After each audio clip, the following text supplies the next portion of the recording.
নমস্কার, পাকবিচিত্রা সকলকে স্বাগত জানাই। আমি আজ আপনাদের একটি নিরামিষ রেসিপি করে দেখাবো। এটি আপনারা আমিষ নিরামিষ যে কোনো দিন করে খেতে পারেন। আমার রেসিপিটি কেমন লাগলো আমার কমেন্ট বক্সে অবশ্যই কমেন্ট করে জানাবেন। আর এই ধরনের রেসিপি পেতে হলে আমার চ্যানেলটি সাবস্ক্রাইব করতে ভুলবেন না। আর নোটিফিকেশন পেতে হলে বেল আইকনটি অবশ্যই প্রেস করে দিবেন। পাশে থাকার জন্য ধন্যবাদ। আজ আমি আপনাদের মূলো দিয়ে একটি দারুণ স্বাদের রেসিপি করে দেখাবো। এই রেসিপিটি সম্পূর্ণই নিরামিষ পালং শাকের চচ্চড়ি। তার জন্য নিয়েছি আমি হাফ আটি পালং শাক। দেখুন আমি কেটে নিয়েছি, ভালো করে বেছে ধুয়ে তারপরে কেটে নিয়েছি।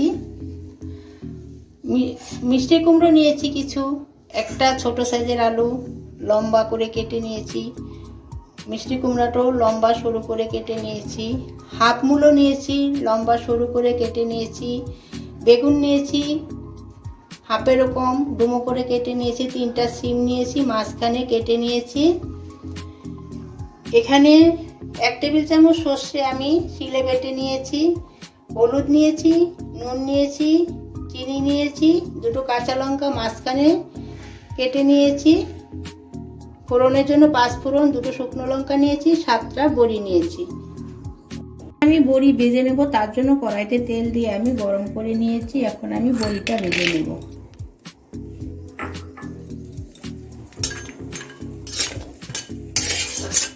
দেখুন আমার বড়ি ভাজা হয়ে গেছে, আমি একটু লাল করে ভেজে নিয়েছি। আমি বড়ি ভাজার তেলে রান্নাটা করে নিব, তার জন্য আমি আর একটু তেল দিয়ে দিচ্ছি। আমি সর্ষের তেলে রান্নাটা করব। 2টো শুকনো লঙ্কা 5 ফোড়নটা দিয়ে দিচ্ছি। এখন একটু ভেজে নিচ্ছি।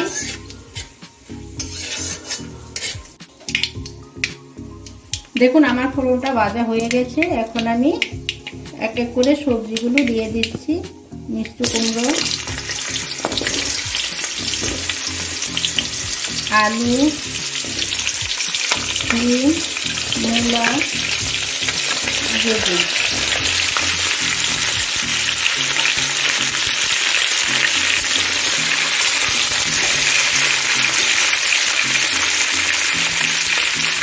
চা চামচে হাতের একটু বেশি নুন, পরিমাণ মতো হলুদ, ভালো করে নুন হলুদটা সবজির সঙ্গে মিশিয়ে নিচ্ছি।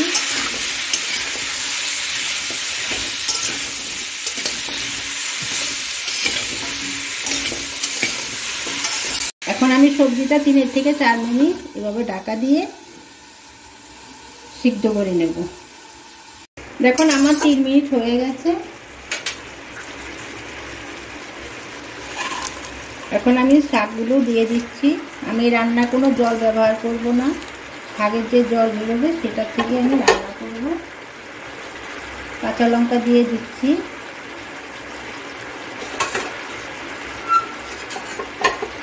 এখন ঢাকা দিয়ে দিচ্ছি।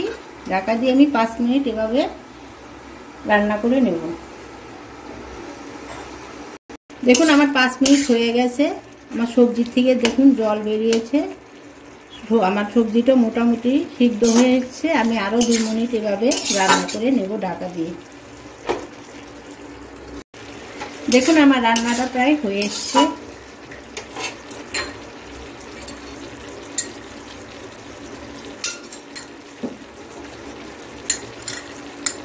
আমি চা চামচের হাফ চামচ চিনি, বড়িটা আমি ভেঙে রেখেছি, আর সর্ষে বাটা দিয়ে দিচ্ছি। এখন সব কিছু মিশিয়ে আমি জলটা একটু শুকিয়ে নিচ্ছি।